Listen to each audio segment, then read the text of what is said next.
नमस्कार रजनीश जी।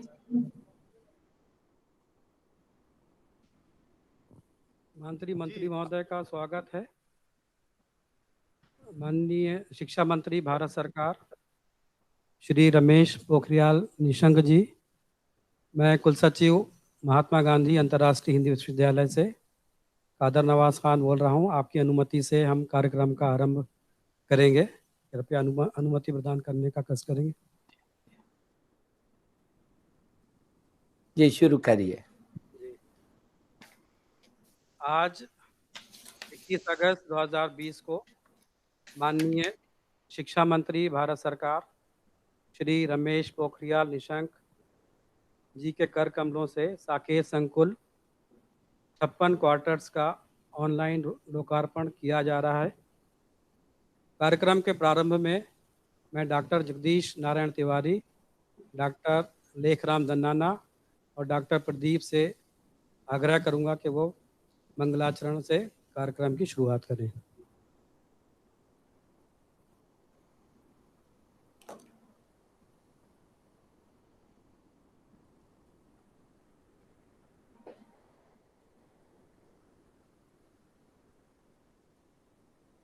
ओम मंगलमूर्तये नमः।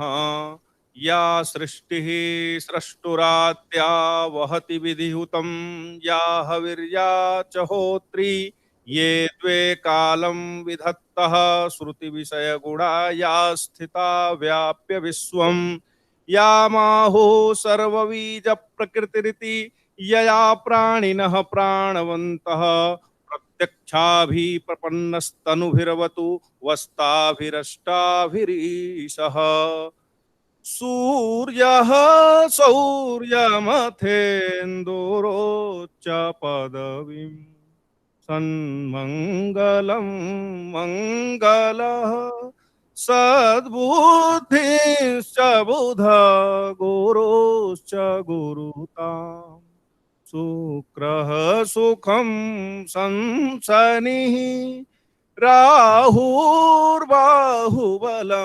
करोतु सततं केतुः कुलस्योन्नतिं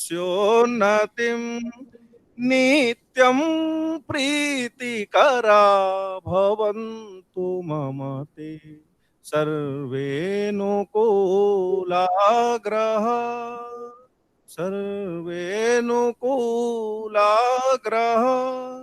ओम।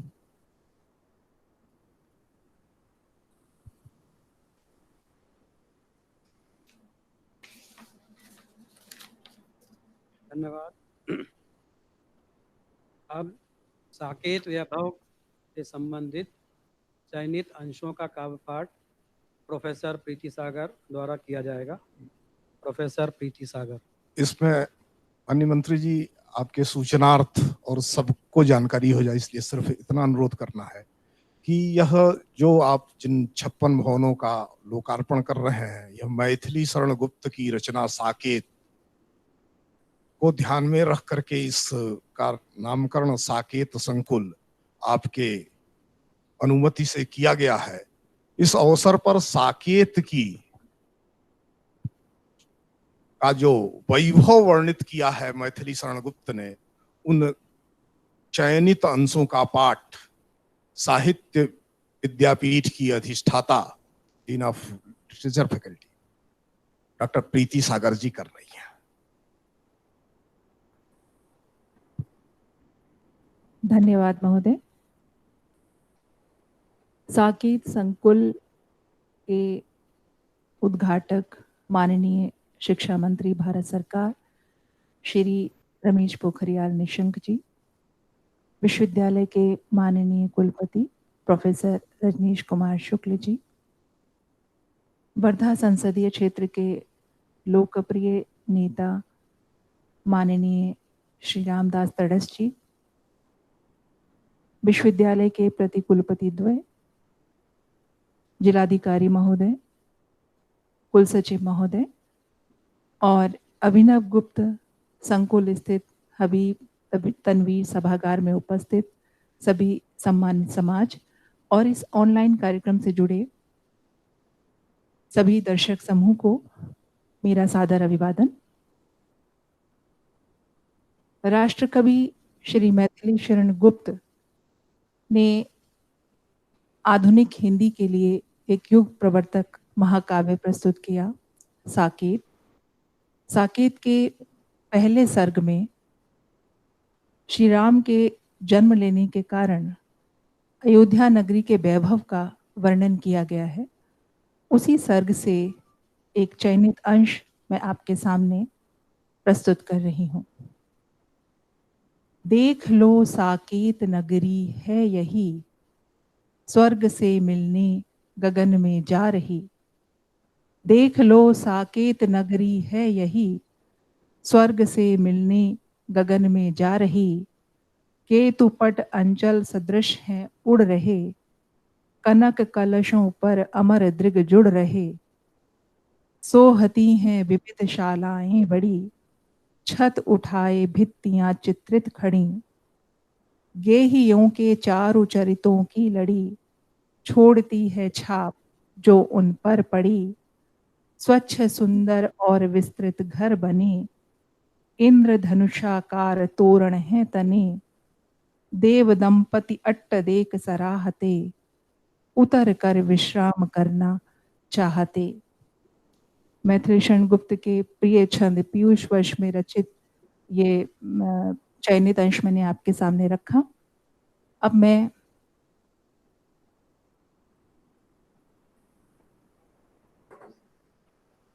सुत्त पिटक से एक अंश आपके सामने प्रस्तुत करने जा रही हूँ। सुत्त पिटक बौद्ध धर्म का प्रसिद्ध ग्रंथ, 3 पिटकों में से एक। सुत्त पिटक में 5 निकाय हैं, उसी में से एक निकाय मध्यम निकाय से ये अंश लिया गया है। मध्यम निकाय यानी भगवान बुद्ध के द्वारा प्रवर्तित मध्यम सूत्रों का संकलन। मध्यम निकाय के ओपम बग्गो रथ विनीत सुत्तम मूल पाली में मैं आपके सामने रख रही हूँ। बताना चाहूंगी कि सुत्त पिटक के मध्यम निकाय रथ विनीत सुत्त के अंतर्गत कारणता के सिद्धांत, सत्व के कारण कार्य संबंध को व्याख्यायित करते हुए भगवान बुद्ध कौशल नरेश राजा प्रसेनजित के श्रावस्ती से साकेत यात्रा और प्रत्यावर्तन के माध्यम से जीव के एक अवस्था से दूसरी अवस्था में संक्रमण और पुरावर्तन अर्थात स्वरूप परिणाम और विरूप परिणाम और इसके बीच साधनों के व्यत्यय को दृष्टांत करते हुए साकेत को एक वैभवशाली नगर के रूप में प्रस्तुत करते हैं। बुद्ध वचन होने के कारण यह आदि मंगल, मध्य मंगल और अंत मंगल की उत्पत्ति करता है। मैं आपके सामने मूल पालू में वह पाठ प्रस्तुत कर रही हूँ।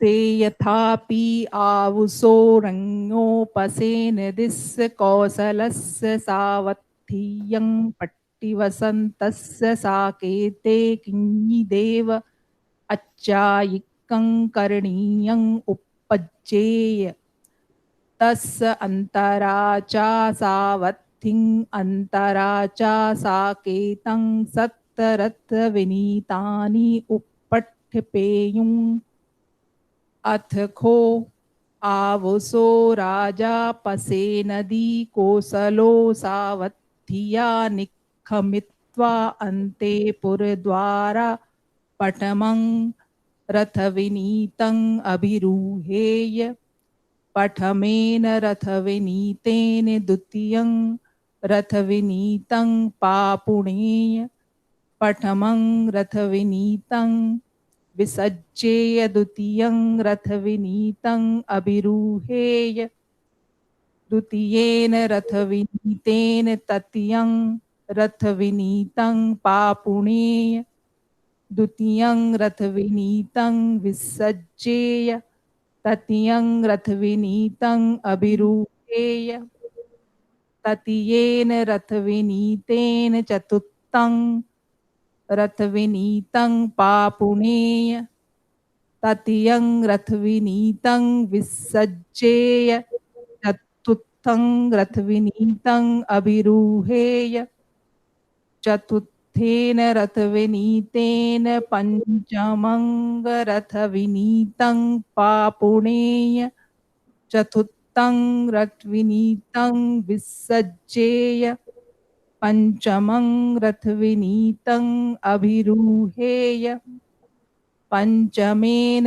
रथविनीतेन छठं रथविनीतं पापुणेय पंचमं रथविनीतं विसज्जेय छठं रथविनीतं अभिरूहेय छठेन रथविनीतेन सप्तमं रथविनीतं पापुणेय छठं रथविनीतं विसज्जेय सप्तमं रथविनीतं अभिरूहेय सप्तमेन रथविनीतेन साकेतं अनुपापुणेय अन्ते पुरद्वारं तमेनं अन्ते पुरद्वारगतं समानं मित्तामच्चा ज्ञातिसालोहिता एवं पुच्छेयुम् इमिना त्वं महाराज रथविनीतेन सावत्थिया साकेतं अनुपत्तो अन्ते पुरद्वारन्ति एवं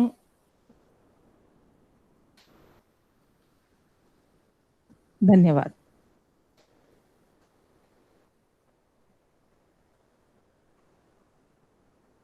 धन्यवाद प्रोफेसर प्रीति सागर जी। इसके बाद देश की सांप्रतिक शिक्षा की उपलब्धि पर एक वृत्तचित्र दिखाया जाएगा जो माननीय केंद्रीय शिक्षा मंत्री के नेतृत्व पर आधारित है और मैं माननीय शिक्षा मंत्री की अनुमति से कुलपति महोदय, प्रति कुलपति द्वय, माननीय सांसद और जिला अध्यक्ष महोदय को अनावरण स्थल पर आमंत्रित करना चाहूँगा और शिलापट्ट के अनावरण की अनुमति माननीय शिक्षा मंत्री जी से लेना चाहूँगा। जी जरूर। शेष सभी से अनुरोध है कि अपने अपने स्थान पर बैठे रहें।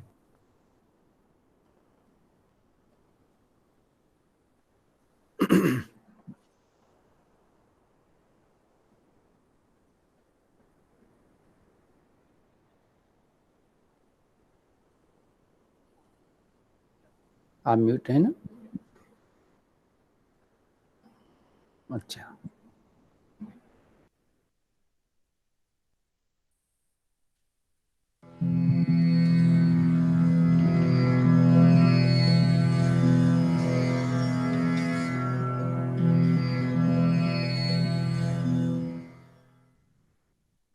श्री रमेश पोखरियाल निशंक।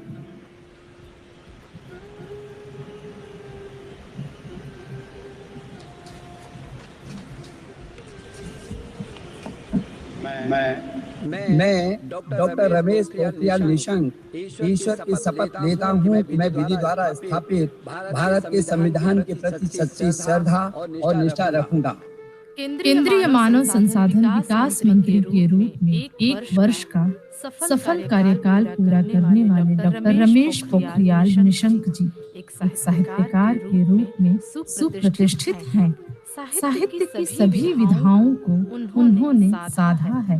पद्य और गद्य में उनकी प्रकाशित किताबों की संख्या 75 से अधिक है, जिनमें 13 कविता संग्रह, एक खंड काव्य, 16 कहानी संग्रह, 11 उपन्यास, पर्यटन, धर्म, संस्कृति संबंधी 4 पुस्तकें, व्यक्तित्व विकास पर 4 किताबें, डायरी संस्मरण, यात्रा वृत्तांत की 5 किताबें और बाल साहित्य की 5 किताबें शामिल हैं। निशंक जी बचपन से ही कविताएं और कहानियां लिख रहे हैं। उनका पहला कविता स्वस्ति नो बृहस्पतिर्दधातु एकादशवा मारुतः कृष्णेमाकारः सुवञ्जा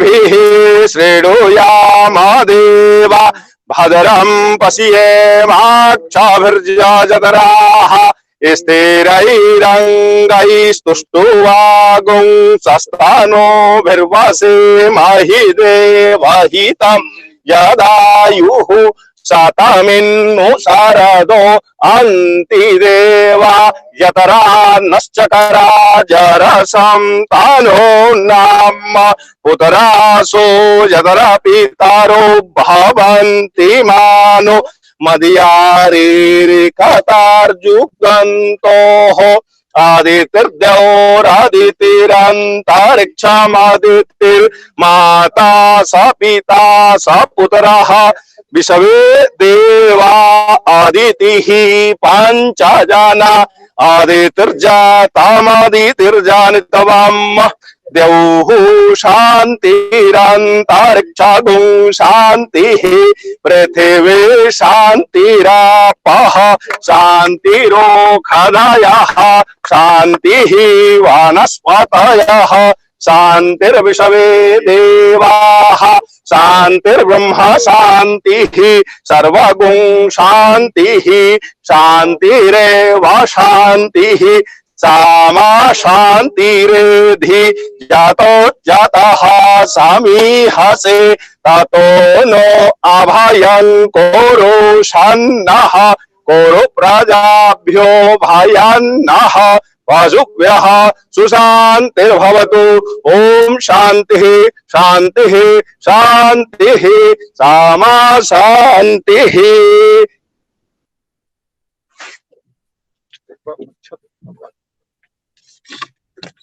ओम अक्षन्नमी मदन्तहिव प्रियाय धूखतस्तु स्वभानवो विप्रानविष्टया मतीयो जान्मेन्द्रते हरिः। अक्षतान् समर्पयामि।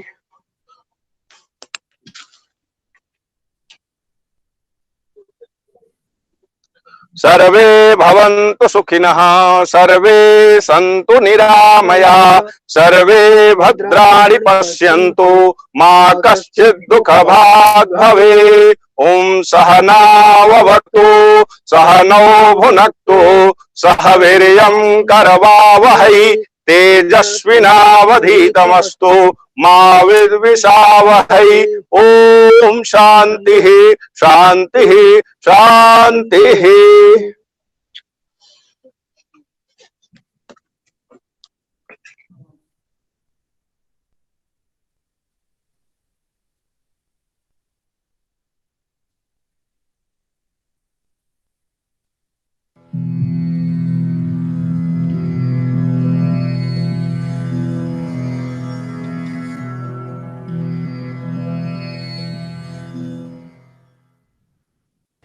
श्री रमेश पोखरियाल निशंक।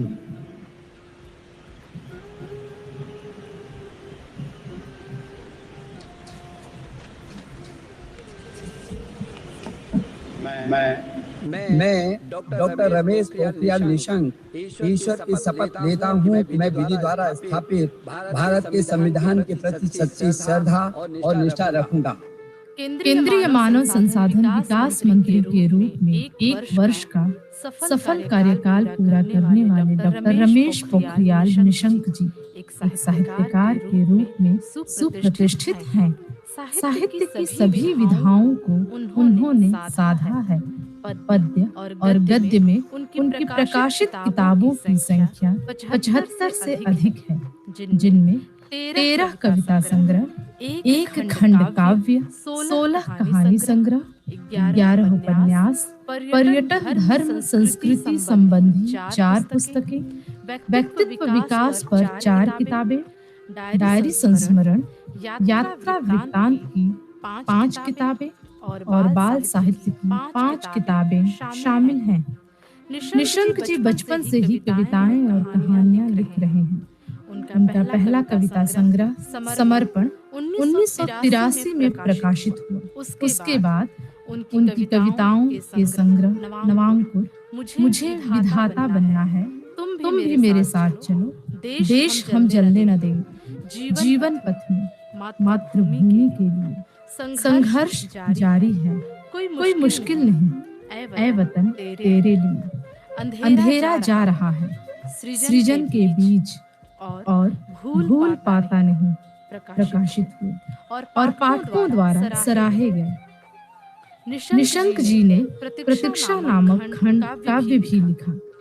निशंक जी के कहानी संग्रह रोशनी की एक किरण, बस एक ही इच्छा, क्या नहीं हो सकता, भीड़ साक्षी है, एक और कहानी, मेरे संकल्प, विपदा जीवित है, खड़े हुए प्रश्न, टूटते दायरे, मील के पत्थर, आओ सीखें कहानियों से, वाह जिंदगी, केदारनाथ आपदा की सच्ची कहानियां, कथाएं पहाड़ों की, निशंक की सर्वश्रेष्ठ कहानियां और अंतहीन भी चर्चित रहे।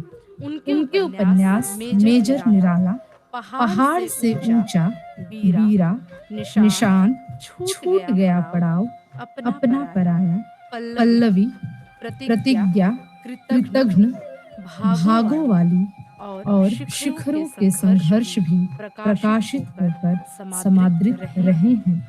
निशंक जी की रचनाएं विश्व की कई भाषाओं और भारत की हर भाषा में अनूदित हुई हैं। निशंक जी की कई रचनाएं महात्मा गांधी अंतर्राष्ट्रीय हिंदी विश्वविद्यालय की वेबसाइट हिंदी समय पर भी उपलब्ध हैं। निशंक जी की रचनाएं कई विश्वविद्यालयों में पाठ्यक्रमों में भी शामिल की गई हैं। निशंक जी के साहित्य पर 15 लोग शोध कर चुके हैं या कर रहे हैं। साहित्य में उल्लेखनीय सेवाओं के लिए निशंक जी को 15 से अधिक देश सम्मानित कर चुके हैं। देश विदेश की शताधिक संस्थाओं द्वारा उन्हें सम्मानित किया गया है, जिनमें प्रमुख हैं भारत गौरव सम्मान, हिंदी गौरव सम्मान, साहित्य भूषण सम्मान, साहित्य मनीषी सम्मान। उन्हें विद्या वाचस्पति और साहित्य वाचस्पति की उपाधि से भी अलंकृत किया गया है। हाल के दिनों में कोरोना महामारी के कारण जब देश लॉकडाउन में था और शिक्षा पर भी बड़ा संकट आ गया था, तो केंद्रीय मानव संसाधन विकास मंत्री के रूप में डॉक्टर रमेश पोखरियाल निशंक जी ने देश भर के कुलपतियों के साथ ऑनलाइन बैठक की और पूरे देश में ऑनलाइन शिक्षा को गति देने पर जोर दिया। उच्च शिक्षा ही नहीं बल्कि स्कूली शिक्षा में भी ऑनलाइन पठन पाठन की उनकी पहल का पूरे देश ने स्वागत किया। ऑनलाइन शिक्षण को सुनिश्चित करने के अलावा ऑनलाइन संगोष्ठियों को भी निशंक जी ने संबोधित किया। महात्मा गांधी अंतर्राष्ट्रीय हिंदी विश्वविद्यालय द्वारा राष्ट्रीय वेबिनार संत कबीर समकालीन समाज दर्शन साहित्य में दिया गया निशंक जी का व्याख्यान बहुत समादृत रहा। जिस तरीके से कबीर का जो चिंतन था, कबीर का जो मंथन था, जो भारत की संस्कृति के वो चीजें उनमें गहराई तक घुसी हुई थी, जो शब्द के रूप में बाहर प्रकट होती थी और कहीं ना कहीं वो फिर गहरी जड़ों की तरह फैलती थी। और मुझे भरोसा है कि ये जो अंतर्राष्ट्रीय हिंदी विश्वविद्यालय है वो हिंदी के इन महायोद्धाओं को, जिनकी आज जरूरत पूरी दुनिया को हो, उनके शब्दों की, उनके विचार की, उनके साहित्य की, उनके चिंतन की, उनके दर्शन की जरूरत आज पूरी दुनिया के लोगों को है। हाल ही में भारत सरकार ने मानव संसाधन विकास मंत्रालय का नाम बदलकर शिक्षा मंत्रालय किया है। साथ ही राष्ट्रीय शिक्षा नीति 2020 की घोषणा कर दी है। इस नीति के पूरे निर्माण प्रक्रिया में डॉक्टर रमेश पोखरियाल निशंक जी की बड़ी भूमिका रही है। मैं समझता हूँ कि पहली बात तो अब मानव संसाधन विकास मंत्रालय का नाम बदल करके अब शिक्षा मंत्रालय हुआ है। हमने केवल नाम नहीं बदला, हमने नीति भी बदली। और वो नीति चाहे स्कूली शिक्षा में हो चाहे उच्च शिक्षा में हो, जो उसकी कार्य प्रणाली थी उस कार्य प्रणाली को और जो उसका रास्ता था वो टोटली आमूल चूल परिवर्तन किया है।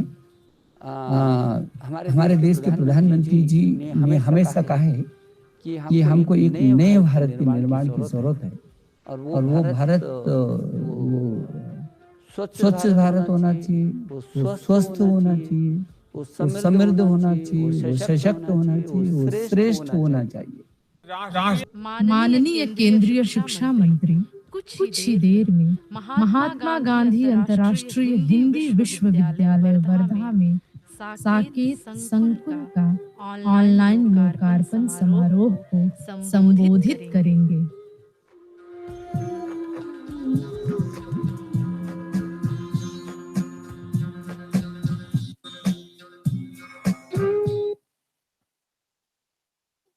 अभी आप देश की सांप्रतिक शिक्षा की उपलब्धि पर वृत्त चित्र देख रहे थे, जो माननीय केंद्रीय मंत्री जी के नेतृत्व पर आधारित था।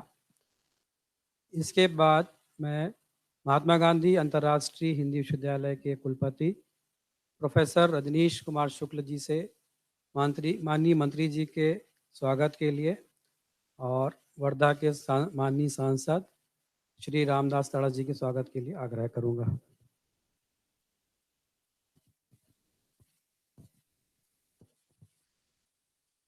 माननीय मंत्री जी, आपके स्वागत के लिए एक स्मृति चिन्ह है गांधी की प्रतिमा के रूप में, और वह मैं अपने सांसद और आपके मित्र श्रीमान रामदास तड़स जी को समर्पित कर रहा हूं। और 9 तारीख को जब वो दिल्ली पहुंचेंगे तो वह आपको भेंट करेंगे।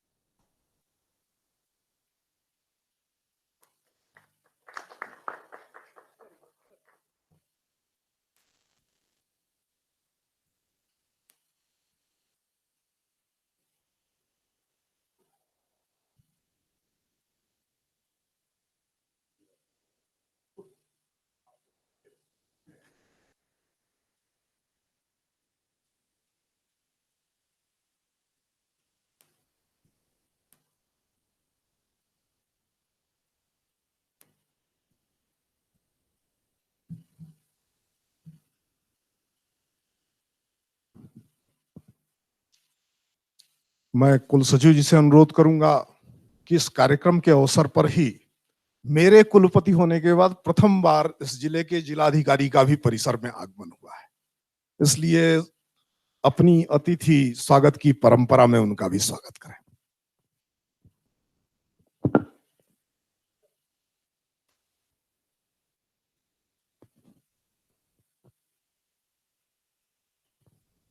धन्यवाद महोदय।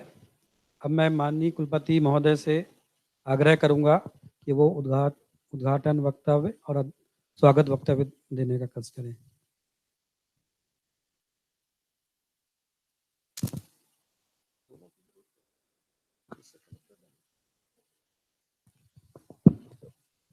सृष्ट्वा पुराण विविधान्य जयात्म सत्या वृक्षान पशु सरीसृप खगान दंसान तस्मात् हृदयः पुरुषं विधाय ब्रह्मावलोकधिषणं मुदमापदेव। मुझे अतीव हर्ष हो रहा है, रोमांचित हूं मैं इस अवसर पर माननीय शिक्षा मंत्री जी के सानिध्य में साकेत संकुल, और उस समय साकेत संकुल जब साकेत का वैभव और साकेत की मर्यादाएं संपूर्ण विश्व का नेतृत्व कर रही हैं, ऐसी स्थिति में उनके सानिध्य में उनके कर कमलों के द्वारा साकेत संकुल का लोकार्पण हो रहा है। इस विश्वविद्यालय के अध्यापकों के, शिक्षकों के आवास के लिए यह साकेत सा गरिमामय आवास संकुल होगा, ये विश्वास है। इस अवसर पर हमारे बीच माननीय मंत्री जी के मित्र और वर्धा संसदीय क्षेत्र के यशस्वी सांसद श्रीमान रामदास तड़स जी उपस्थित हैं। इस अवसर पर जिले के जिलाधिकारी श्रीमान विवेक भीमनवार जी उपस्थित हैं। विश्वविद्यालय के प्रति कुलपति द्वय प्रोफेसर चंद्रकांत रागिड़ जी, प्रोफेसर हनुमान प्रसाद शुक्ल जी, जिला नियोजन अधिकारी वर्धा जिला श्रीमान अरविंद जी, विश्वविद्यालय के विविध विद्यापीठों के अधिष्ठातागण प्रोफेसर प्रीति सागर, प्रोफेसर कृपाशंकर चौबे, नृपेंद्र प्रसाद मोदी, कृष्ण कुमार सिंह जी, प्रोफेसर अनिल कुमार राय जी और उपस्थित विभागाध्यक्षगण, हम वस्तुतः स्वागत करने की स्थिति में नहीं है। जब आह्लाद परिपूरित हो जाता है तो शब्द नहीं निकलते हैं, केवल और केवल तूष्णी भाव होता है। माननीय मंत्री जी की हिंदी के प्रति जो निष्ठा है, उसके प्रति जो नेह छोह है और उसके आज समकालीन हिंदी साहित्य जगत में श्रेष्ठतम साहित्यकारों में एक हैं, यह हम सब जानते हैं। लेकिन इसलिए मैं और अधिक रोमांचित महसूस कर रहा हूं कि जो नई शिक्षा नीति दस्तावेज आया है, यह भारत के शिक्षा के इतिहास में वैसे तो चर्चा हो रही है मीडिया में कि 34 वर्षों बाद नई शिक्षा नीति आई है, लेकिन एक शिक्षा शास्त्र और शिक्षा के इतिहास के अध्येता के रूप में मैं यहाँ रोमांच का अपना कारण बताता हूं कि 185 वर्षों बाद यह शिक्षा नीति आई है। 1835 में जो इस देश में शिक्षा नीति आई थी, उसको वास्तविक रूप से अपदस्थ करने वाली शिक्षा नीति आई है। और यह एक क्रांतिदर्शी कवि, एक साहित्यकार, एक मनस्वी, एक लोक के मन और जन की आकांक्षाओं को जानने वाला नेतृत्व ही कर सकता था। ऐसा नेतृत्व जिसने मानव को संसाधन से संपूर्ण मानव बनाने के लिए अपने मंत्रालय के नाम के परिवर्तन की भी योजना की। मैं इसलिए भी रोमांचित हूं कि जहां तक मेरी सूचना है, मानव संसाधन मंत्री के रूप में आपने विश्वविद्यालय के बहुत सारे विभागों को संबोधित किया, लेकिन विश्वविद्यालयों को संबोधित किया, शिक्षण संस्थाओं को संबोधित किया, लेकिन केंद्रीय शिक्षा मंत्री के रूप में इस विश्वविद्यालय में गांधी की धरती से, गांधी के सपनों की बुनियादी आधारों पर, मूल्य पर आधारित, ईमानदारी पर, निष्ठा पर, राष्ट्र के विकास पर आधारित शिक्षा निर्मित करने का जो आपने संकल्प लिया है, उस अभियान के लिए प्रथम विश्वविद्यालय जिसको आप संबोधित करने जा रहे हैं, वह महात्मा गांधी अंतरराष्ट्रीय हिंदी विश्वविद्यालय है। स्वाभाविक है उसके कुलपति के रूप में मुझे रोमांच होना ही चाहिए। मैं इस अवसर पर आपका इसलिए भी स्वागत करता हूं कि आत्मनिर्भर भारत बनाने का जो अभियान भारत के प्रधानमंत्री ने जून के महीने में भारत को संबोधित करते हुए, जब पूरी दुनिया का जन सहायताएं मांग रहा था, भारत के प्रधानमंत्री ने भारत के लोगों को, भारत को आत्मनिर्भर बनाने का आह्वान किया और उसका इस देश ने स्वागत किया। वह परिणति को प्राप्त करे, चरितार्थता को प्राप्त करे, इसके लिए जिस प्रकार के व्यापक शिक्षा में परिवर्तन की आवश्यकता थी, भारत की भवितव्यता और विश्व की स्थिति को बदलने के लिए जिस प्रकार की भारतीय शिक्षा की आवश्यकता थी, वह साकार होती हुई दिख रही है आपके नेतृत्व में। इसलिए रोमांच होना स्वाभाविक है। ऐसे में इस विश्वविद्यालय में आपने स्वतः यह निर्देश दिया कि मैं विश्वविद्यालय के लोगों से संवाद करना चाहता हूं, बातचीत करना चाहता हूं। मैंने अनुरोध किया कि कुछ भवन है उनका लोकार्पण भी हो जाएगा तो अध्यापकों का उसमें आवास प्रारंभ हो जाएगा। आपने सहर्ष इसके लिए अनुमति दी। व्यस्तता की कल्पना नहीं की जा सकती है। अपने कार्यालय से आप 18 घंटे 20 घंटे घर और कार्यालय मिला करके काम कर रहे हैं। इस कारण से दुनिया में बड़े बड़े देशों ने जब शिक्षा में हथियार डाल दिए, अंतिम प्राथमिकता हो गई, वर्षों के लिए विश्वविद्यालय बंद कर दिया। ऐसे में भारत में विश्वविद्यालय शिक्षा चल रही है, प्रवेश प्रक्रियाएं चल रही हैं, परीक्षा की तैयारियां चल रही हैं, परीक्षाएं हो रही हैं।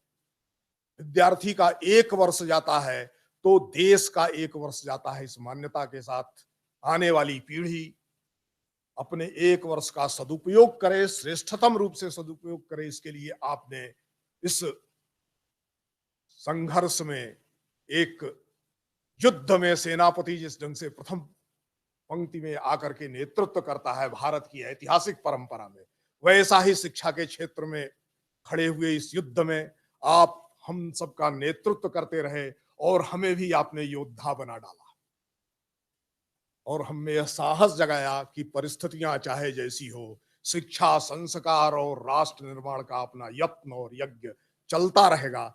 ऐसे माननीय शिक्षा मंत्री जी का स्वागत कर रहा हूं। मैं स्वागत करता हूं वर्धा संसदीय क्षेत्र के सांसद, यशस्वी सांसद, वर्धा के लोक मन के नायक, वर्धा के जन के विश्वास के प्रतीक और जिनका इस विश्वविद्यालय के प्रति अहेतुक स्नेह है।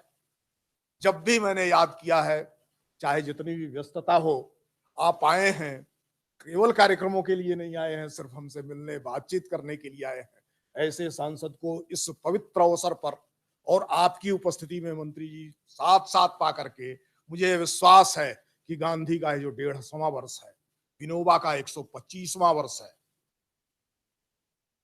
इस विशेष वर्ष में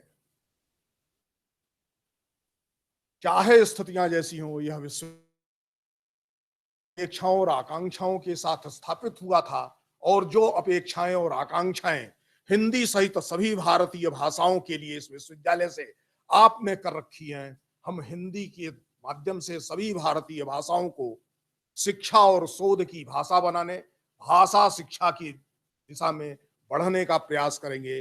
अनुवाद का भारतीय भाषाओं में दुनिया भर की भाषाओं से और भारतीय भाषाओं का पारस्परिक अनुवाद का एक जो महान यज्ञ आपने देखा है नेशनल ट्रांसलेशन मिशन के, उसमें विश्वविद्यालय अग्रणी भूमिका निभाएगा। देश के अन्य विश्वविद्यालयों का संयोजन करते हुए उनके साथ जुड़ करके सभी भारतीय भाषाओं में ज्ञान की सामग्री को 1 वर्षों के अंदर हम इतना कर सकेंगे कि सभी विश्वविद्यालय भारतीय भाषाओं में शिक्षा दे सके। इससे हिंदी भी बढ़ेगी, भारत की सभी भाषाएं बढ़ेंगी, अनुसंधान और सृजनात्मक कल्पना के अवसर बढ़ेंगे। यह जो सपना आपने देखा है और जिसको शिक्षा नीति में आपने प्रास्ताविक में ही प्रस्तुत किया है, उसको साकार करने में यह विश्वविद्यालय छोटा है, किंतु आपकी कृपा, आपके समर्थन और आपके नेतृत्व में सक्षम विश्वविद्यालय है। इस विश्वास के साथ, और इसमें हमें सांसद जी का पर्याप्त सहयोग भी प्राप्त हो रहा है, मैं इस सहयोग के आधार पर आपके विश्वास और आशाओं को विश्वविद्यालय चरितार्थ करेगा, यह सभी विश्वविद्यालय के शिक्षकों, कर्मचारियों और छात्रों की ओर से आपको आश्वस्त करता हूं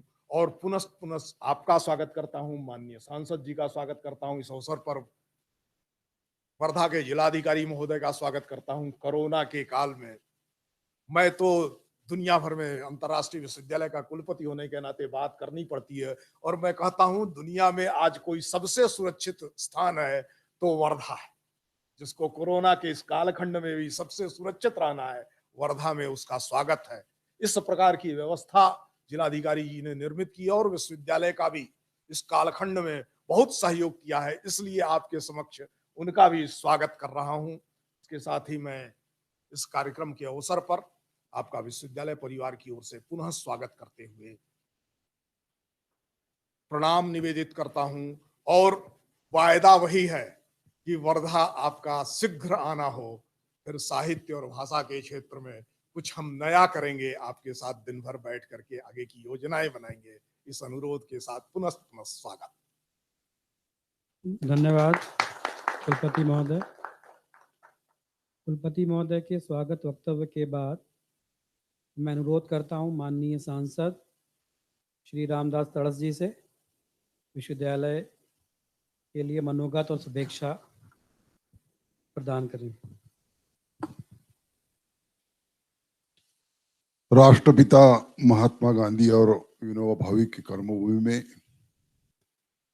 महात्मा गांधी अंतर्राष्ट्रीय हिंदी विश्वविद्यालय के इस संकेत संकुल आवास के उद्घाटन के उद्घाटक, जिनका मुझे 2014 से पार्लियामेंट में जिनके भाषण नायकने के लिए मैं सुनने के लिए वहां रुका रहता था, जो बिल पे चर्चा करते थे, प्रश्न पे चर्चा करते थे, ऐसे भारत सरकार के शिक्षा मंत्री रमेश पोखरियाल जी, जिन्होंने ये महात्मा गांधी अंतर्राष्ट्रीय हिंदी विश्वविद्यालय के कमांड संभाली है। मैं देखता रहा कि इतना बड़ा अंतर्राष्ट्रीय हिंदी विश्वविद्यालय, जो देश प्रदेश के स्टूडेंट यहाँ पे आते हैं, वो संभालने का काम जिन्होंने किया है, वो यहाँ के कुलपति राजेश कुमार जी, यहाँ पे उपस्थित जो कुलपति जी ने बोला है कि 2 महीने में एक भी पॉजिटिव कोविड यहाँ पे नहीं मिला, उसके ऊपर हमको बख्शीश भी जिलाधिकारी को मिला है। ऐसा यहाँ के जिलाधिकारी विवेक जी भीमनवार जी, यहाँ पे उपस्थित प्रति कुलपति जी हनुमान प्रसाद जी, चंद्रकांत जी रागीट, उपस्थित सभी भाई और बहनों, मुझे आज हर्ष हो रहा कि आप यहाँ पे जो कर्मचारी को रहने के लिए आवास का निर्माण किया है और उसका उद्घाटन ऑनलाइन से आपके हाथ से हुआ है। ये कोविड नहीं रहता तो आपको हम यहाँ पे लाते थे, लेकिन ये ऐसी शिक्षा है कि देश विदेश से स्टूडेंट यहाँ पे आते हैं। सर, यहाँ का परिसर देखने लायक है। एक टेकड़ी में यहाँ का परिसर है। जब मैं एमएलए था तब यहाँ का भूमि पूजन हुआ था, अभी सांसद हूं, यहाँ का पूरा परिसर देखने को मिला है। और मैं तो कुलपति जी का धन्यवाद मानता हूं कि जब जब कोई भी काम यहाँ पे रहा तब तक मेरी याद करते हैं। कोई उद्घाटन रहा, कोई काम रहे, और स्टूडेंट को मार्गदर्शन करने का काम वो यहाँ पे करते हैं। ये देश के पंतप्रधान नरेंद्र जी मोदी के नेतृत्व में नई शिक्षा नीति तैयार होगी, जो यहाँ के ये देश के आखिरी झोपड़ी तक स्टूडेंट को शिक्षा मिलेंगी, उसका लाभ मिलेगा। आपके नेतृत्व में ये शिक्षा अभियान आगे तो जा रहा है, लेकिन ऐसा ये जिला है कि जिले में गांधी जी ने सबसे ज्यादा वास्तविक किया है।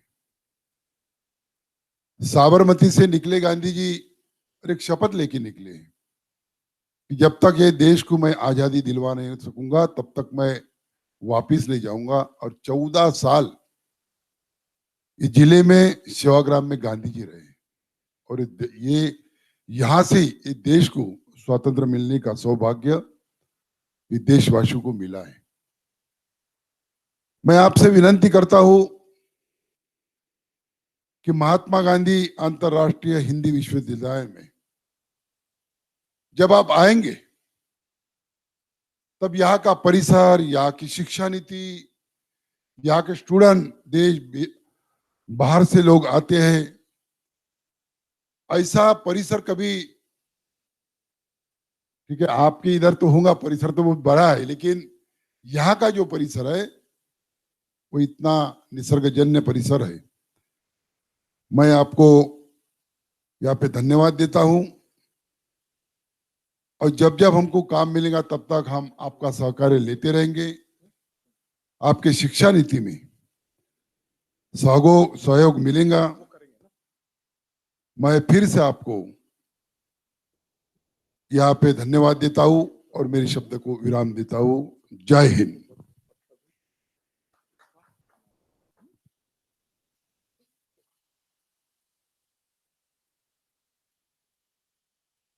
धन्यवाद माननीय सांसद महोदय, आपका स्नेह विश्वविद्यालय को लगातार मिलता रहा है।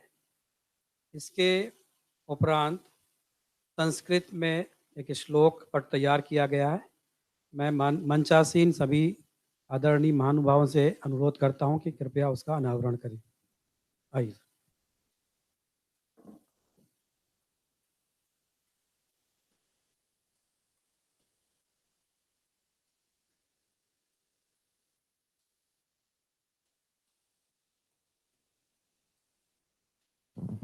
माननीय मंत्री जी, इस विश्वविद्यालय में संस्कृत का पूर्णक्षम विभाग स्थापित हो गया है। विभाग के अध्यापकों की इच्छा थी कि जब आपके कर कमलों के द्वारा लोकार्पण होगा तो उन्हें आपके मुख्यमंत्री दिनों की याद आ गई कि आपने उत्तराखंड में संस्कृत को द्वितीय राजभाषा घोषित किया था। तो उन्होंने उस लोकार्पण के अवसर को अभिलक्ष्य करके 2 श्लोक रचे हैं, उसका भी पट्ट तैयार कराया है और यह उसी शिलापट्ट के साथ लगेगा। इसका अनावरण सांसद जी से अनुरोध कर रहा हूं कि आपके प्रतिनिधि वोट होकर के करें।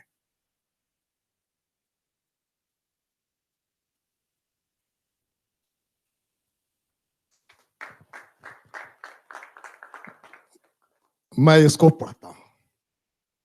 लोकाय अर्पितोयम साकेतः शिक्षा मंत्री स्मृत मुख रमेश पोखरियाल को रम्ये काव्ये प्रतिपल रतो बहिबुध मानद वर्धाख्यातो जन सुखद रामदासक सांसदो मान्यः शुक्लः कुलपति पदो रजनीशक एतेषाम्यः संगमे मतिमतां भद्रे त्रयाणां सतां मान्यानां जनभाव विस्तृति धिया विद्या निमग्नात्मनां सत्साकेत संकुलाख्य भवनस्याद्य संजायते पुण्ये श्री हरितालिका शिवदिने लोकार्पणम पाणिभ्ये। और इसी के साथ शिव की उपासना के दिन इस हरितालिका तीज को अभिलक्ष्य करके भी माननीय मंत्री जी और समस्त शिक्षा परिवार को बहुत बहुत शुभकामनाएं। बहुत बहुत धन्यवाद। अब वो घड़ी आ रही है जिसका सभी को बेसब्री से इंतजार है। माननीय शिक्षा मंत्री जी के आशीर्वचन का फैज की 2 लाइनों से आपको आमंत्रित कर रहा हूं। गुलों में रंग भरे बादे नव बहार चले, चले भी आओ कि गुलशन का कारोबार चले। आदरणीय शिक्षा मंत्री जी कृपया अध्यक्ष जी उद्बोधन देने का कष्ट करें।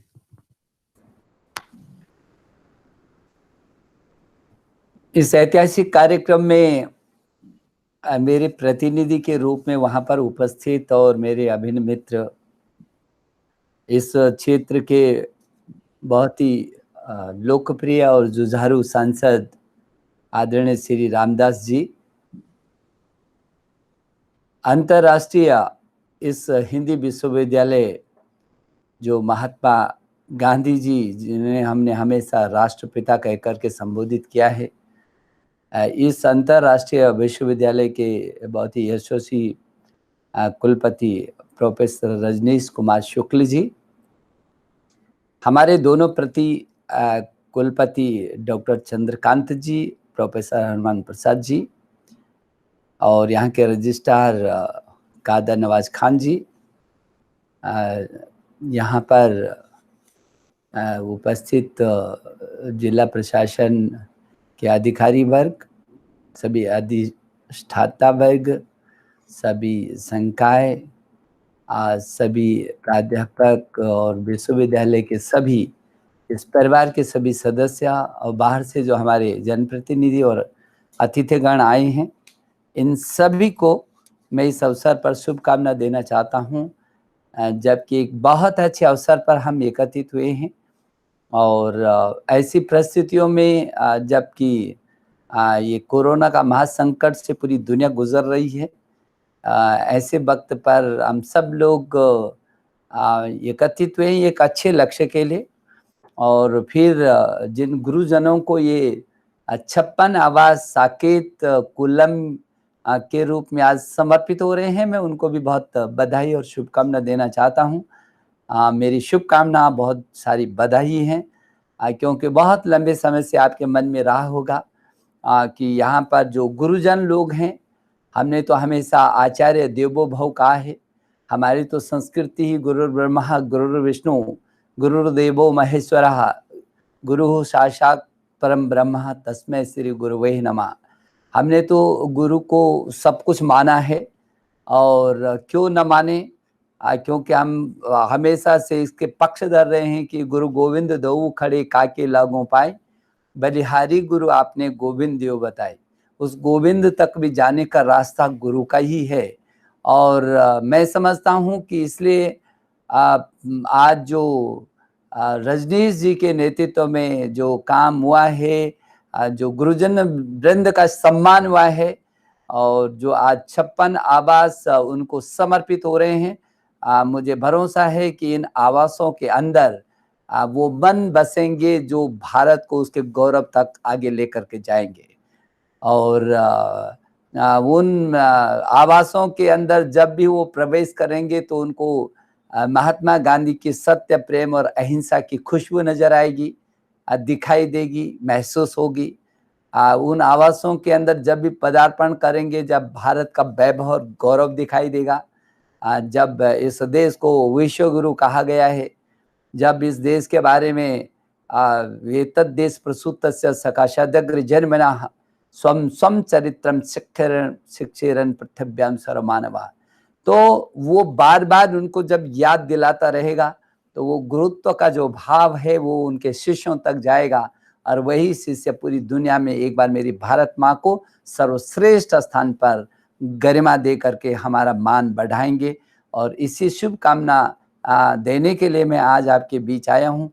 वैसे भी हम लोगों का ये सौभाग्य है कि जिन राष्ट्रपिता महात्मा गांधी ने हमारे देश की आज़ादी में अपना तिल तिल खपाया, मैं समझता हूँ उस महात्मा ने किस तरीके से, क्या विजन था महात्मा का, किस तरीके से पूरे समाज को, पूरे देश को एकजुट करके, और कितनी आग अंदर रही होगी लेकिन कितनी शांति से उस आग को उठा करके, फैला करके उसका प्रकाश फैलाने का जो काम हमारे हृदयों तक उन्होंने किया, वो सामान्य बात नहीं है।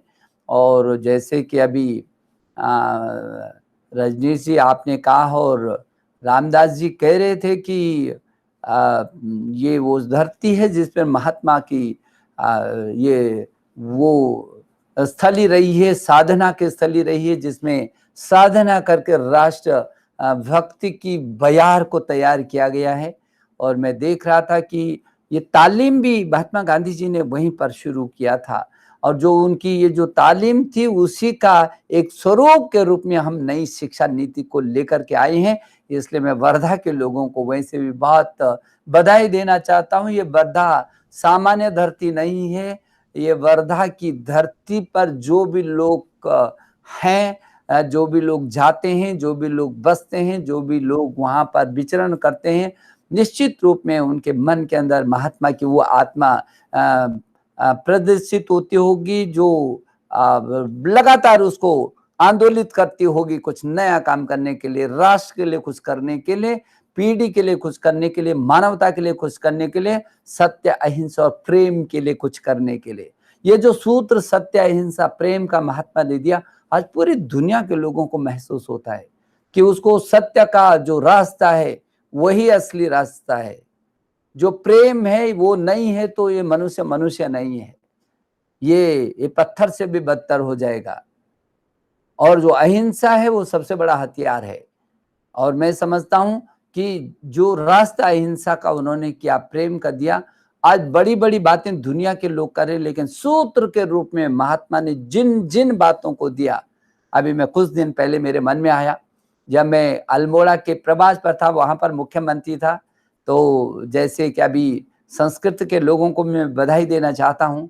हाँ, ये बात सही है कि उत्तराखंड देश का पहला ऐसा राज्य बना था जिसने संस्कृत को द्वितीय राजभाषा बनाया, और मुझे ये कहते भी गौरव है कि जब मैं मुख्यमंत्री था और द्वितीय राजभाषा संस्कृत को बनाया, तब मेरे मन में शंका थी कि तमाम प्रकार के सवाल खड़े होंगे और तमाम प्रकार के लोग चर्चा करेंगे, लेकिन मुझे इस बात का गौरव महसूस होता है बोलते हुए कि लगभग 53 देशों के लोगों ने, और जिसमें बहुत बड़े वैज्ञानिक भी थे, उन्होंने बधाई दी कि संस्कृत को आपने द्वितीय राजभाषा करके मानवता के लिए बहुत बड़ा काम किया है।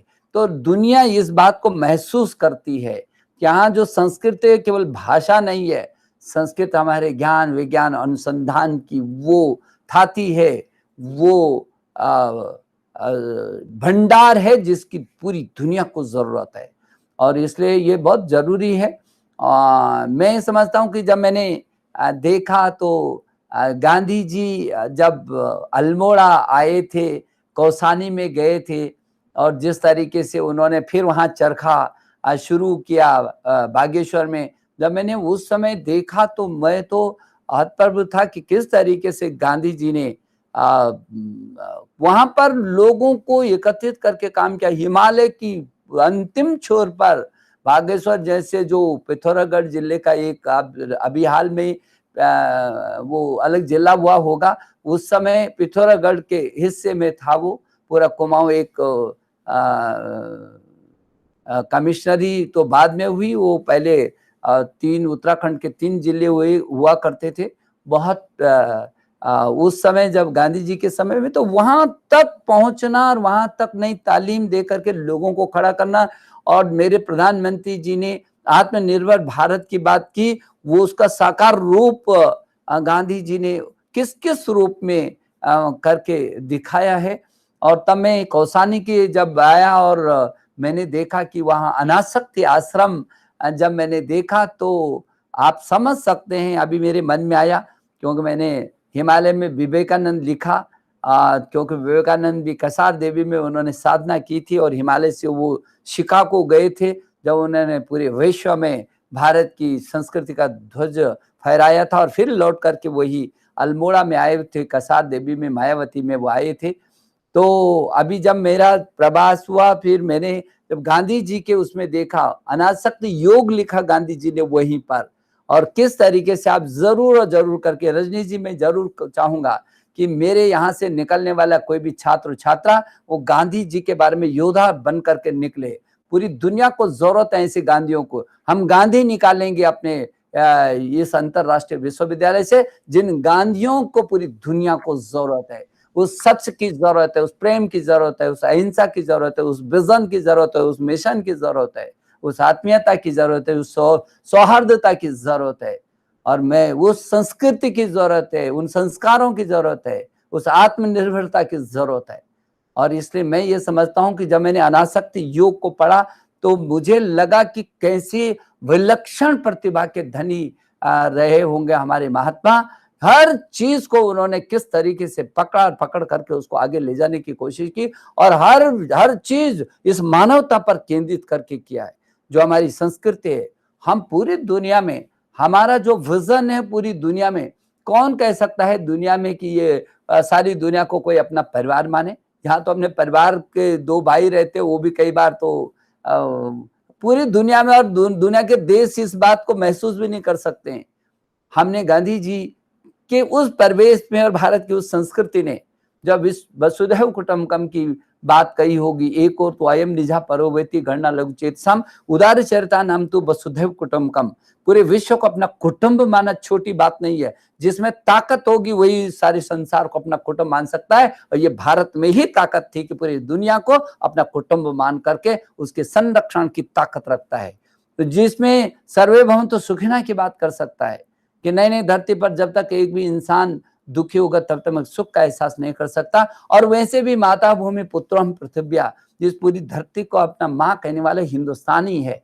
और इसलिए गांधी जी का जो विचार था, गांधी जी का जो मन था, गांधी जी ने जिस तरीके से पूरी दुनिया को अपने उन विचारों में समाहित करने की कोशिश की। मानवता के संरक्षण और भारत की संस्कृति के वो योद्धा पुरुष, मैं समझता हूं कि उनको आज की पीढ़ी को जरूरत है, न केवल पीढ़ी को जरूरत है, आम आदमी को जरूरत है, पूरी दुनिया को जरूरत है। यदि दुनिया में सुख, शांति और प्रगति चाहिए तो गांधी के विचारों को जरूर लोगों को अपने में समाहित करना पड़ेगा, उसकी जरूरत है। और ये विश्वविद्यालय, क्योंकि महात्मा गांधी जी के ये सपनों को इसने साकार करना है, ये विश्वविद्यालय उनके नाम पर है। और भारत की जो पहचान है वो हिंदी है दुनिया में, और इसलिए अब उसमें अभिव्यक्ति भी है, संस्कृति भी है और प्रकृति भी है और सभी प्रवृत्ति भी है। और मैं समझता वो हिंदी में सब कुछ, बहुत कुछ समाया है। मेरा संस्कृत और हिंदी, वैसे तो अभी जब हम नई शिक्षा नीति को लेकर आ रहे हैं तो हम बहुभाषीय, हमारे देश के संविधान में 22 भारतीय भाषाएं, तमिल, तेलुगु, मलयालम, कन्नड़, गुजराती, मराठी, बंगाली, हमारी उड़िया, उर्दू, संस्कृत, हिंदी, हमारी 22 बहुत खूबसूरत भाषाएं हैं।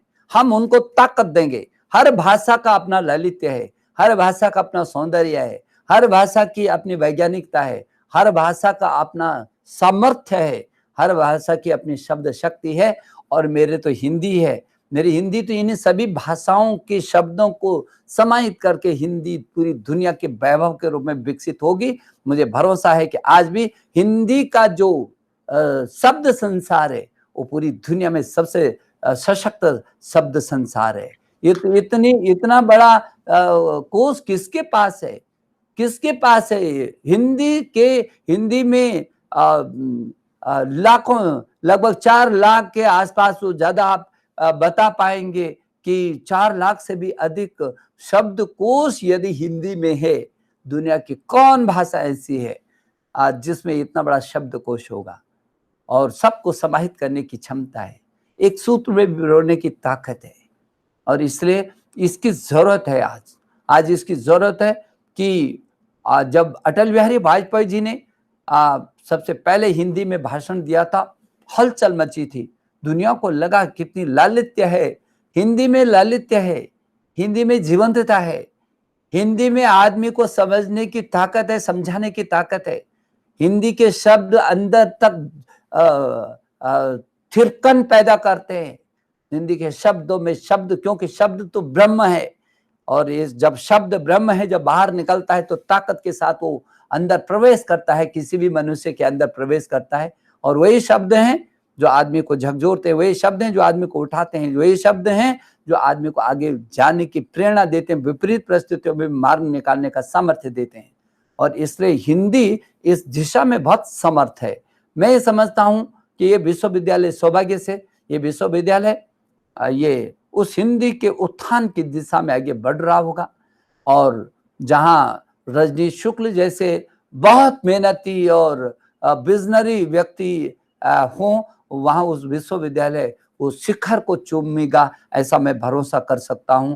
और पूरी दुनिया में एक बार फिर जिस तरीके से मैं अभी देख रहा था, आपके तमाम दुनिया के देशों में के छात्र यहाँ आते हैं। मैं ये समझता हूँ ये तक्षशिला और नालंदा जैसा विश्वविद्यालय, विक्रमशिला विश्वविद्यालय दुनिया की आत्मा बन जाइए। आपका जो हिंदी है, सभी भाषाओं में जितनी भी मेरी ये भाषाएं हैं, इन सभी भाषाओं के सुखद और समृद्ध ग्रंथ ये सभी हिंदी में अनुवादित हो जाएं। सब लोग एक दूसरी भाषा के निकट आ जाएं।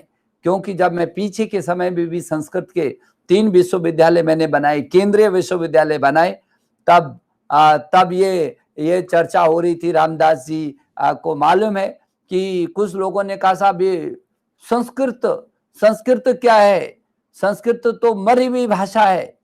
तो मैंने फिर ये समझाने की कोशिश की, संस्कृत केवल भाषा नहीं है, संस्कृत तो जीवंतता है। संस्कृत इस देश के ज्ञान, विज्ञान और अनुसंधान का भंडार है। हम जितना उससे निकाल सकते हैं। दुनिया के 250 से भी अधिक देश संस्कृत को पढ़ाते हैं। विश्वविद्यालय, दुनिया के 250 से भी अधिक विश्वविद्यालय आज संस्कृत पढ़ाते हैं और शीर्ष विश्वविद्यालय पढ़ाते हैं। ऐसे हिंदी के प्रति भी लोगों में, अभी जब मैं जापान जाता हूँ, यूरोपीय देशों में जाता हूँ, मुझे याद आता है कि 2007 में हाम्बर्ग विश्वविद्यालय, जब मैं जर्मनी गया था, मेरी एक पुस्तक उस विश्वविद्यालय ने 2007 में अपने पाठ्यक्रम का कुछ हिस्सा में लगाया था।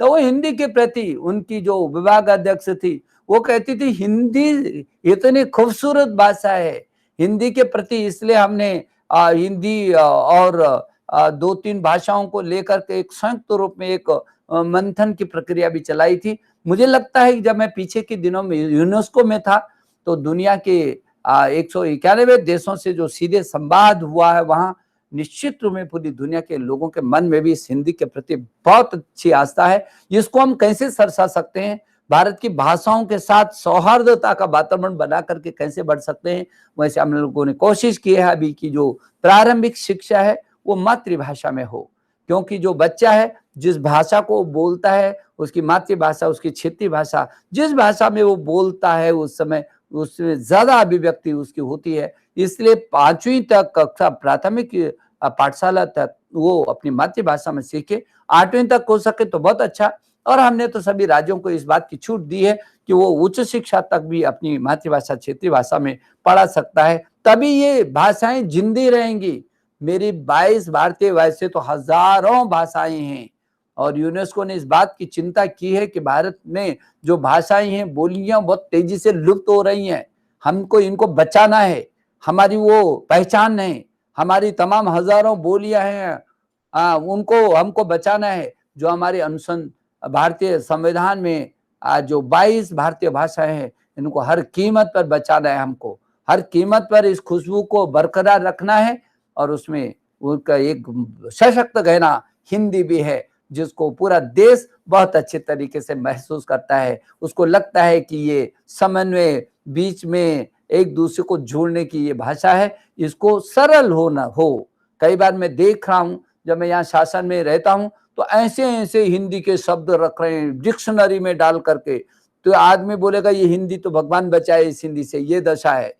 ये इस तरीके के क्लिष्ट शब्दों को डालने की कोई जरूरत नहीं है। हिंदी बहुत सहज है, सरल है, और उस सहज और सरल भाषा में हिंदी ज्यादा अपनी अभिव्यक्ति को दे सकती है। इसलिए मैं जरूर चाहूंगा रजनीश जी, एक कमेटी का गठन करके इस दिशा में भी जो शासकीय काम है, आप उस राज्य में जो राज्य जहां हैं, उसको हिंदी के जो शब्द हैं, सरल भाषा में जो हमारे अधिनियम बनते हैं, तमाम शासकीय काम होते हैं, वो सरल भाषा में कैसे हो सकते हैं, ये इसकी भी जरूरत है। इसको भी एक अभियान लेकर के करने की जरूरत है।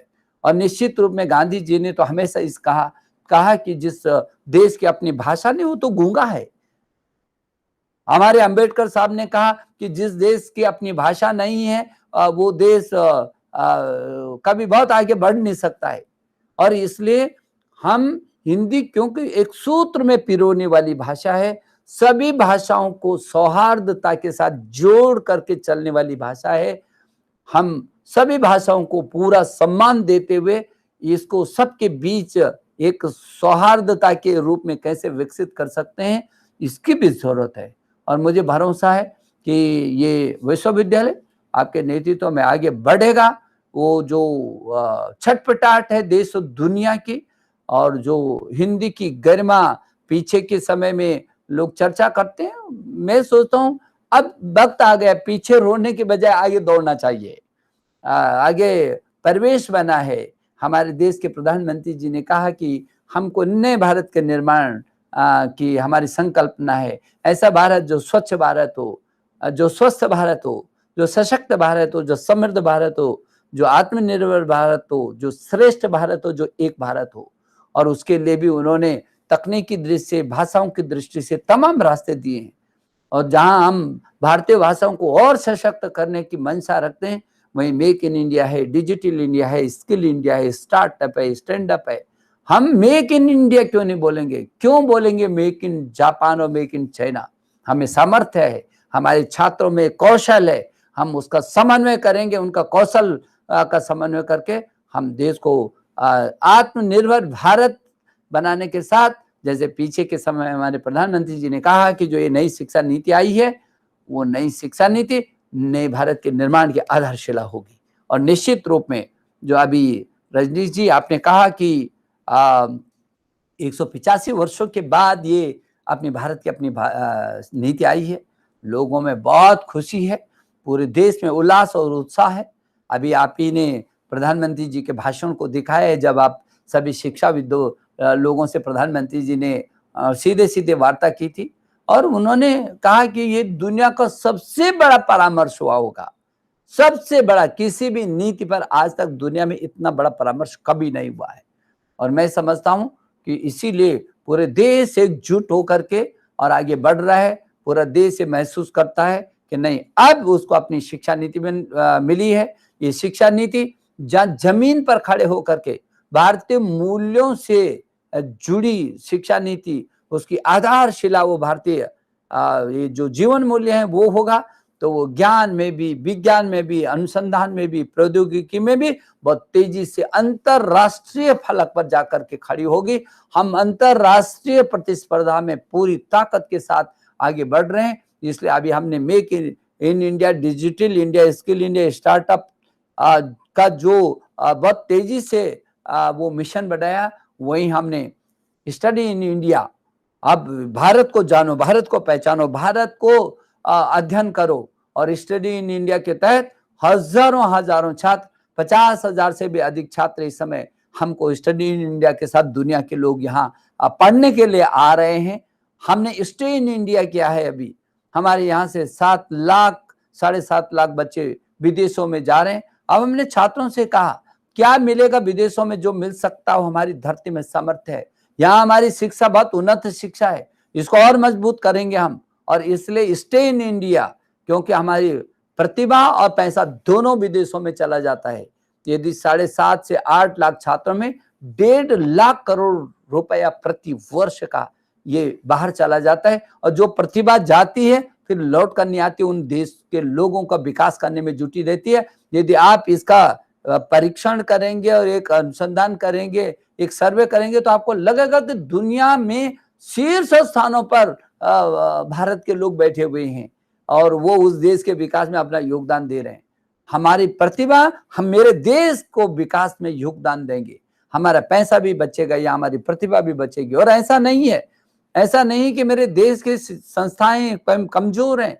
मैंने अभी पीछे के दिनों में कहा था, यदि हमारे संस्थान में उत्कृष्टता नहीं है तो ये चाहे गूगल है, चाहे माइक्रोसॉफ्ट जैसे दुनिया की शीर्ष कंपनी का सीईओ कौन है, वो मेरी धरती से पढ़ करके, हिंदुस्तान की धरती से पढ़ करके गया हुआ है। यदि अमेरिका की ही शिक्षा में बहुत अच्छा था तो फिर हम मेरे IIT से पढ़ करके लोग उन बड़ी कंपनियों को सीधे सीधे कैसे लीडरशिप दे रहे, और तमाम सैकड़ों हजारों। तो हमारे देश में सामर्थ्य है।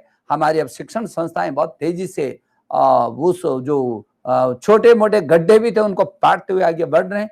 मुझे भरोसा है कि आज इस अवसर पर जबकि हम अपने गुरुजन लोगों को ये 56 आवास उनको समर्पित कर रहे हैं। 5 सितंबर को शिक्षक दिवस है और उससे पहले रजनीश जी आपने 5 सितंबर से पहले इसका लोकार्पण करा करके उनको जो समर्पित किया है। ये शिक्षक दिवस पर शिक्षकों को एक अच्छी भेंट आपने दी है, इसकी भी मैं आपको बधाई देना चाहता हूं और उन लोगों को भी बधाई देना चाहता हूं। हम लोगों ने तय किया है कि 5 सितंबर को पूरी दुनिया का सबसे सुंदरतम दिन मनाएंगे।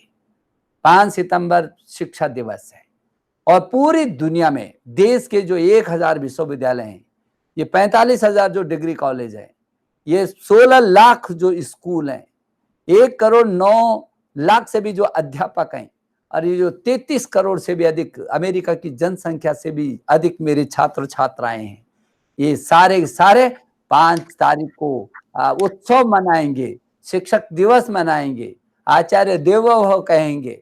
और इसलिए अभी से आप इस अभियान को कैसे करके एक बहुत अच्छा कर सकते हैं, हम दुनिया अंतरराष्ट्रीय स्तर पर करेंगे।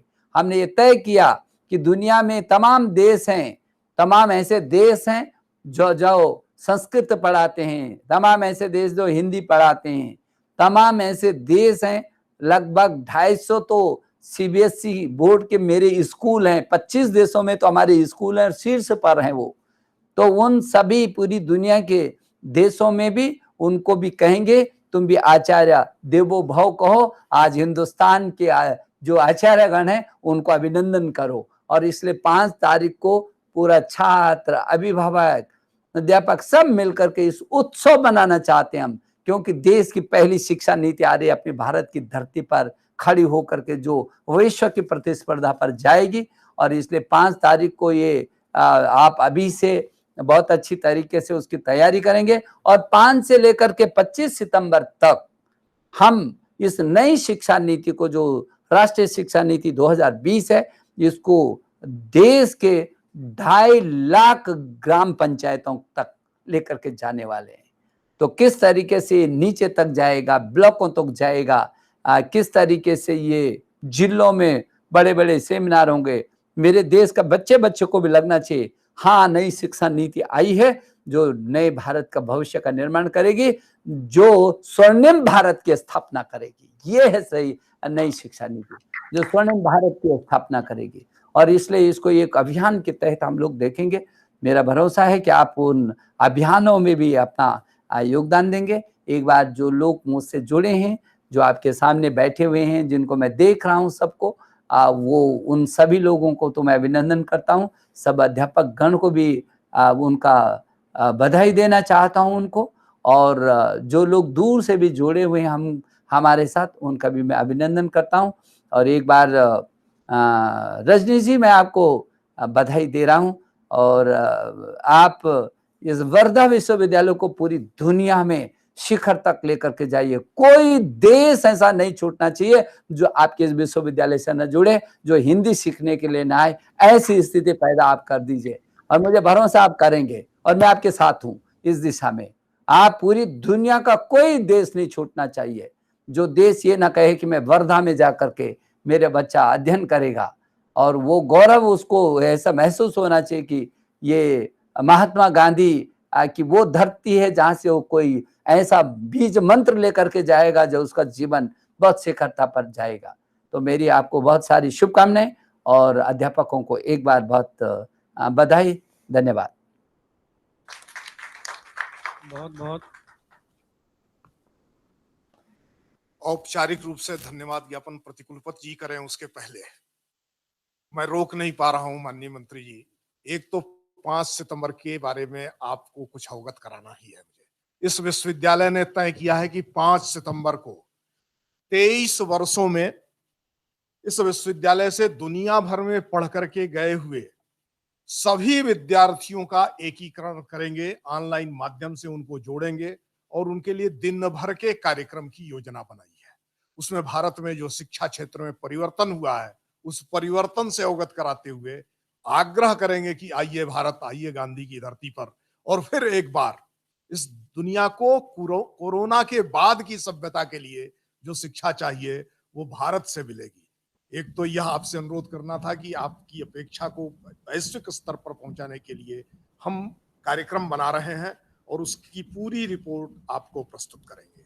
दूसरा कि इस विश्वविद्यालय ने, जब आपने शिक्षा नीति की घोषणा की, माननीय प्रधानमंत्री जी ने देश को संबोधित किया, संविमर्श के लिए आह्वान किया, तो इस विश्वविद्यालय के अध्यापकों ने नई शिक्षा नीति पर अपनी तुरंत की प्रतिक्रिया करते हुए एक पूरी पुस्तक निकाली है और आप अवगत भी हैं कि उसका वितरण भी हमने आपकी अनुमति से प्रारंभ कर दिया है। 1 महीने के अंदर इस विश्वविद्यालय को जो विद्या स्थान प्राप्त है, उन विद्या स्थानों में नई शिक्षा नीति के आलोक में किस प्रकार का कार्यक्रम में परिवर्तन आना चाहिए, पाठ्यविधि में परिवर्तन आना चाहिए, किस प्रकार से सर्वांगीण पूर्णतावादी और सृजनात्मक कल्पना को जन्म देने वाली, अनुसंधान को गति देने वाली और नए भारत के निर्माण का साधन बनने वाली शिक्षा सभी विद्या स्थानों में हो, इसके लिए एक पुस्तक विद्या विशेष में परिवर्तनों की आवश्यकता और उसकी प्रक्रिया को केंद्रित करते हुए 1 माह के पूरे 25 सितंबर को हम आपकी सेवा में जरूर प्रस्तुत करेंगे और उसे ई बुक के फॉर्म में पूरी दुनिया को भी भेजेंगे। इस अनुरोध फिर मैं अत्यंत कृतज्ञ महसूस कर रहा हूं। यह निवेदन करते हुए प्रतिकुलपति प्रोफेसर हनुमान प्रसाद शुक्ल जी से अनुरोध करता हूं, आप सहित समस्त अतिथियों के प्रति कृतज्ञता ज्ञापित करें।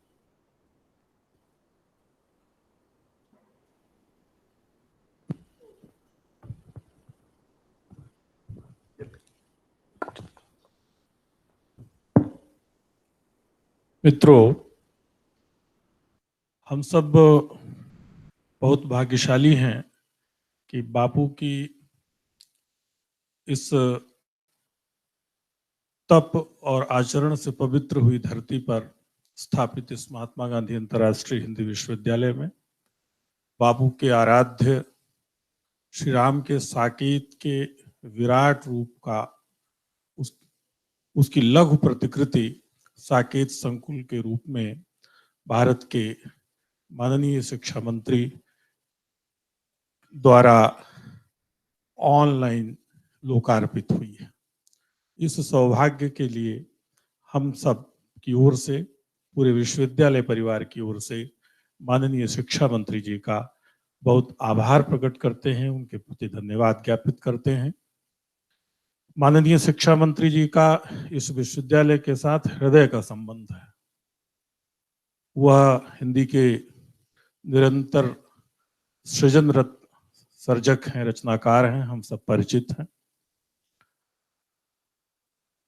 उस कारण से इस विश्वविद्यालय के लिए उनका विशेष स्नेह है और वह स्नेह इस विश्वविद्यालय की प्रगति और उन्नति का हेतु बनेगा, ऐसा मैं विश्वास व्यक्त करता हूं और अपने विश्वास पूर्ति की कामना के साथ उनके प्रति उसके लिए भी अग्रिम धन्यवाद व्यक्त करता हूं।